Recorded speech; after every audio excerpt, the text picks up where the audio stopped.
Врховниот суд предводен од Јова Вангеловски тврди дека поранешната председателка на судот и на кривичниот одел во судот, Лидија Неделкова, без да ги консултира останатите членови на оделот, сама изготвила одлука за надлежноста на СЕО врз стари предмети за кои има разговори во така наречените бомби.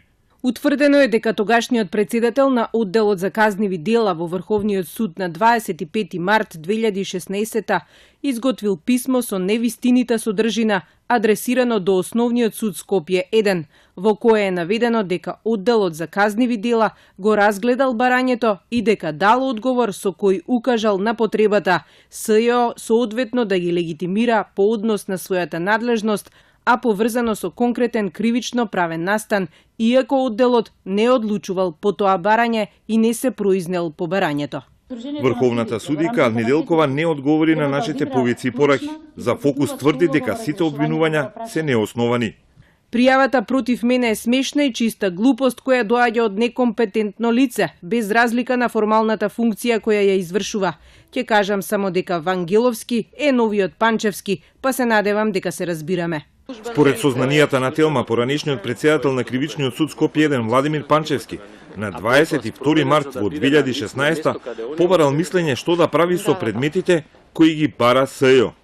Неделкова со документ кој Врховниот суд во овие денови го декласифицирал, дополнително побарала информации за кои случаеви станува збор.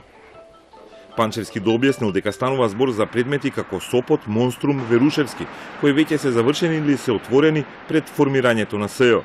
Неделкова, според документите најдени во Врховниот суд, на 25 март подпишала одлука во која стоело: Одделот за казнени дела го разгледа вашето барање и го доставува следниот одговор: СЈО треба соодветно да се легитимира во врска со својата надлежност. Одлуката била испечатена и ставена во коверт, но не била пратена до Кривичниот суд, а во електронска форма останала во компјутерскиот файл за предметот.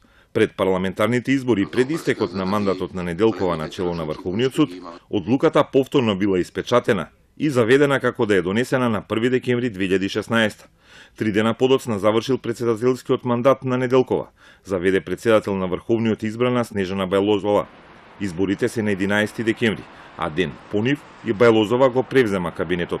Тогаш Кривичниот суд почнува да бара СЈО да ја докажува надлежноста за предмети за кои има бомби и сака да ги застапува на суд. Врховниот суд инаку може да одлучува само за надлежност на пониските апелациони и основни судови.